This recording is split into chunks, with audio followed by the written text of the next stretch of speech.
మా నాన్న కడిగిన ముత్యంలా బయటకు వస్తారు. కాకాని పూజిత. మా నాన్నను అక్రమంగా అరెస్టు చేశారు. నాన్న కడిగిన ముత్యంలా బయటకు వస్తారు. ఈ రోజు నుండి ప్రజలకు అందుబాటులో ఉంటా. తన తండ్రి అక్రమ అరెస్ట్పై మాట్లాడేందుకు మీడియా ముందుకు వచ్చాను. తన తండ్రి నిజాయితీ వ్యక్తిత్వం గురించి ప్రజలకు తెలుసు. అభివృద్ధి, ప్రజల సంక్షేమం తప్ప వేరే ఆలోచన చేయకుండా ఉండే వ్యక్తి మా నాన్న. కోవిడ్ సమయంలో ప్రజల కోసం 24 గంటలు కష్టపడి పనిచేశారు. జిల్లా పరిషత్ చైర్మన్ గా ఆ పదవికి వన్నె తీసుకుని వచ్చారు. 2 సార్లు సర్వేపల్లి నుంచి ఎమ్మెల్యేగా, ఒకసారి మంత్రిగా పనిచేసిన వ్యక్తి. నాకు ఎవరన్నా ఫోన్ చేసినా మా నాన్న ప్రజల కోసం పనిచేసే వ్యక్తి. నేరుగా వెళ్లి 24 గంటల్లో ఎప్పుడైనా ప్రజలు కలిసే అవకాశం ఉండేది. ఇచ్చేసినటువంటి మండల కన్వీనర్లకి, ఎంపీపీలకి, మా కార్యకర్తలకి, ప్రింట్ మీడియా, ఎలక్ట్రానిక్ మీడియా అందరికీ నా నమస్కారాలు. ఈరోజు నాన్నగారి అక్రమంగా అరెస్ట్ చేసి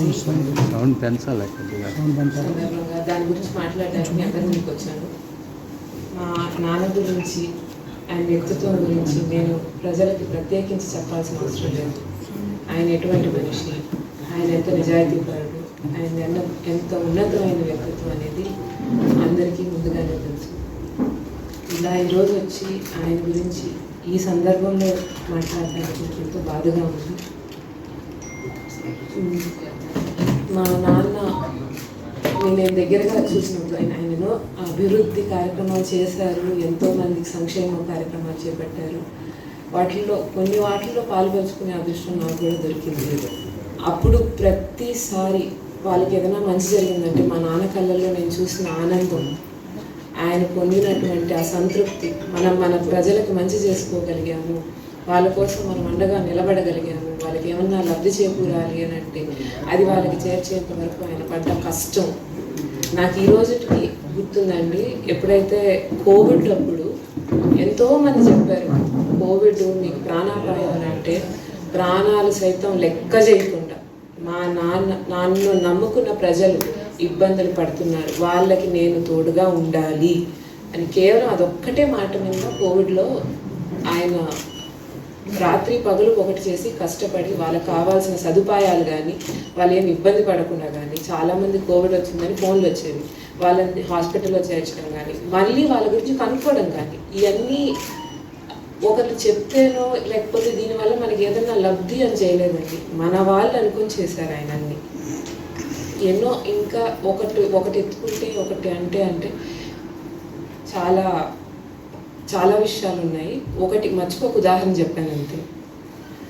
ఆయన స్వశక్తితో పైకి వచ్చినటువంటి వ్యక్తి, కార్యకర్తల కష్టాలు తెలుసు, ప్రజల కష్టాలు తెలుసు. కింద నుంచి పైకి వచ్చిన వ్యక్తితో మనకేంటంటే మనం చెప్పుకోగలేదు, మేము ఇక్కడి నుంచి వచ్చాం కాబట్టి మాకు ఇబ్బందులు ఉన్నాయి, మాకు కష్టాలు ఉన్నాయి, మాకు ఈ రకంగా ఏదైనా మీరు చేయగలిగితే బాగుంటుంది అని ఆయన ముందుగానే వాళ్ళ గురించి తెలుసుకొని వాళ్ళకి ఏమేమి పనులు కావాలో అవి చేసి వాళ్ళకి ఏ ప్రకారమైన ఇబ్బందులు రాకుండా, వాళ్ళ కష్టాలు రాకుండా చూసుకుంటారు.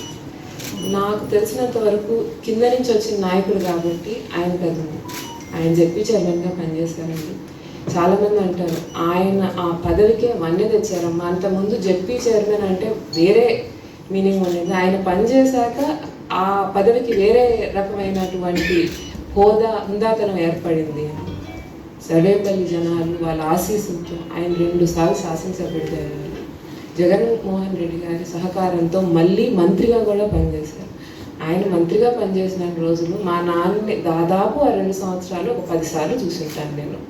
ఎవరైనా నాకు ఫోన్లు చేస్తే ఆయన ప్రజల మనిషి, నాకంటే ముందు తమ్ముడు నీకే దొరుకుతాడు కాబట్టి నాకు ఫోన్ చేయడం టైం వేస్ట్, మీరు వెళ్ళి కలవండి, మీకోసం రాత్రి 12ంటికైనా ఆయన ఇంటి తలుపులు ఎప్పుడు తెరుచుంటాయని నేను ఎప్పుడు చెప్పేదాన్ని.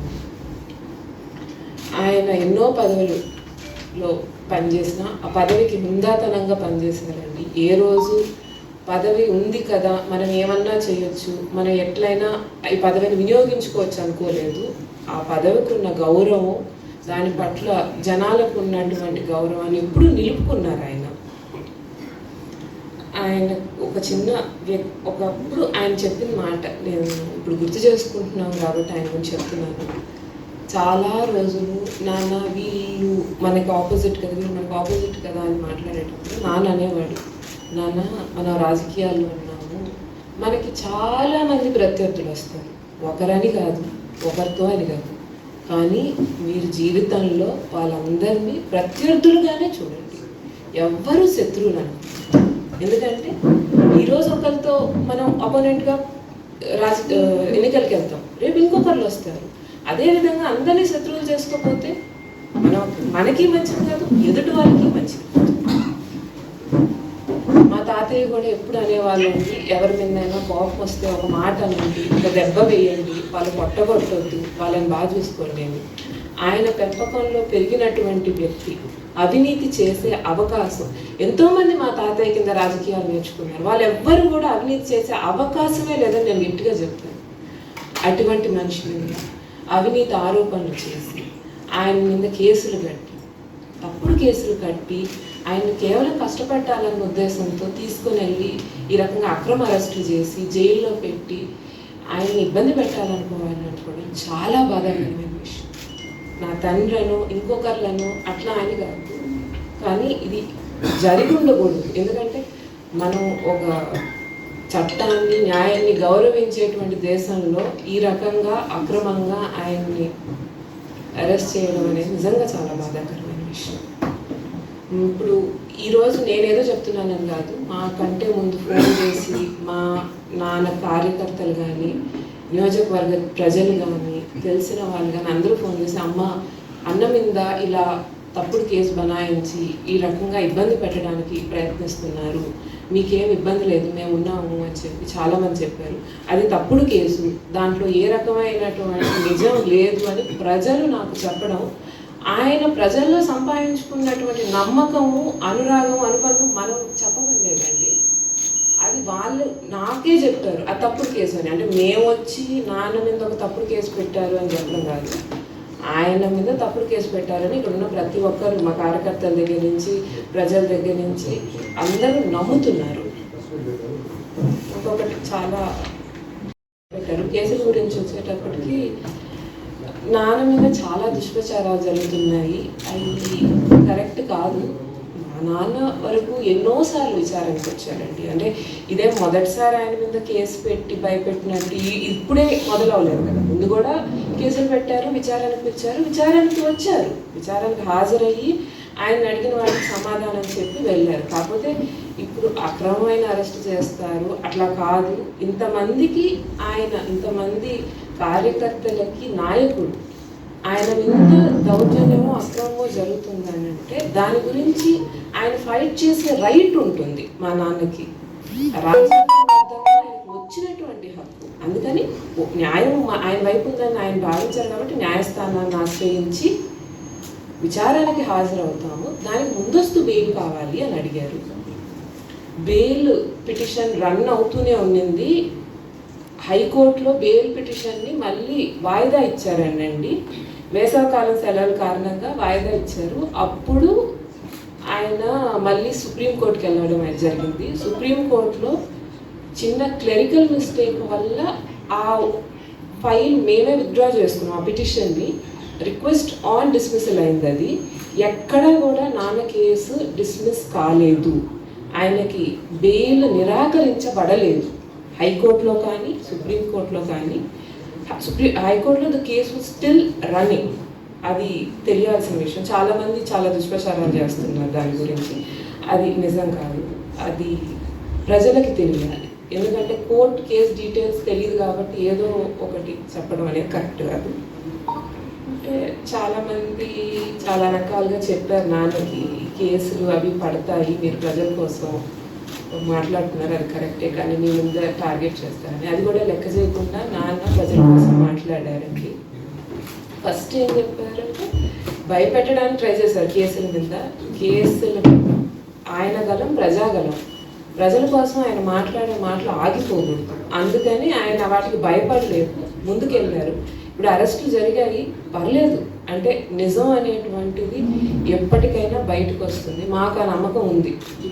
అంటే ఈరోజు కాలచక్రం అనేది చాలా వేగంగా తొందరగా మారిపోతుందండి. ఈరోజు మాది కాకపోవచ్చు, రేపటి రోజు భగవంతుడు అనేవాడు ఉన్నాడు, ఆయన చాలా ఆయన ఈరోజు మా పైన జరిగిన ఆయన సమాధానం చెప్తారు. కోర్టులు ఇవన్నీ కింద కోర్టుల కంటే పైన ఆయన బలం ఎక్కువ నేను ఎప్పుడూ నమ్ముతానండి. అదేవిధంగా మా ఇప్పుడు నాన్నగారితో పాటు చాలామంది కార్యకర్తలు కానివ్వండి, నాయకుల్ని కానివ్వండి ఇదే రకంగా ఇబ్బంది పెట్టడానికి ప్రయత్నిస్తున్నారు.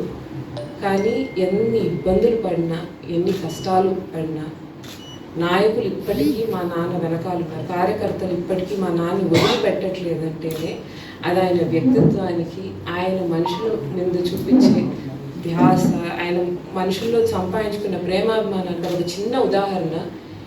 ఈరోజు ఎంతోమంది అంటే నాన్న వెనకాల నిలబడకపోతే వాళ్ళ మీద బహుశా పెట్టకపోవచ్చు కేసులు, కానీ లేదు, మా అన్న, మా కుటుంబ సభ్యుడు, ఆయనకి జరిగినటువంటి అన్యాయం గురించి మేమందరం కూడా కలిసి పోరాడాలి అని చెప్పి మాతో ఉండే ప్రతి ఒక్క కార్యకర్తకి మేము ఎంతో రుణపడి ఉంటాము. ఎందుకంటే మన మీదకి ఆపద వస్తుందంటే పారిపోయే రోజుల్లో మన మీదకి ఆపద వచ్చినా మన వాళ్ళని కాపాడుకోవాలనుకునే వాళ్ళు చాలా అరుదు. అటువంటి వాళ్ళని నాన్న సంపాదించుకున్నాడు. అదే ఆయన రాజకీయ ఎదుగుదల గురించి చెప్తుంది. నాన్న అరెస్ట్ అయినప్పటి నుంచి నాయకులైతే ఏమండి, కార్యకర్తలైతే ఏంటి, జిల్లా ప్రజలైతే ఏంటి, మా కుటుంబ సభ్యులైనటువంటి సర్వేపల్లి నియోజకవర్గ ప్రజలైతే ఏంటి, ప్రతి ఒక్కళ్ళు వచ్చి మా కోసం, మా అమ్మ మీరు దిగులు పడద్దు, మేము ఉన్నాం మీతో, మీకేం కావాలన్నా మేము ఎప్పుడూ మీకోసం నిల్చొని ఉంటామని చెప్పి ధైర్యాన్ని ఇస్తున్నారు.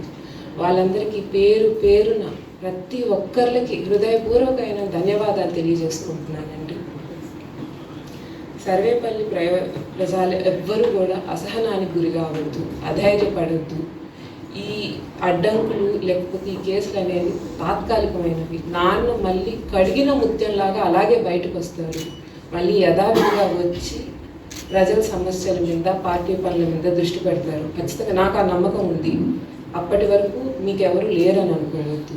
నేను, నాతో పాటు పార్టీ కార్యకర్తలు కానీ, పార్టీకి సంబంధించినటువంటి వ్యక్తులు అందరూ కూడా మీకు అండగా ఉంటాము.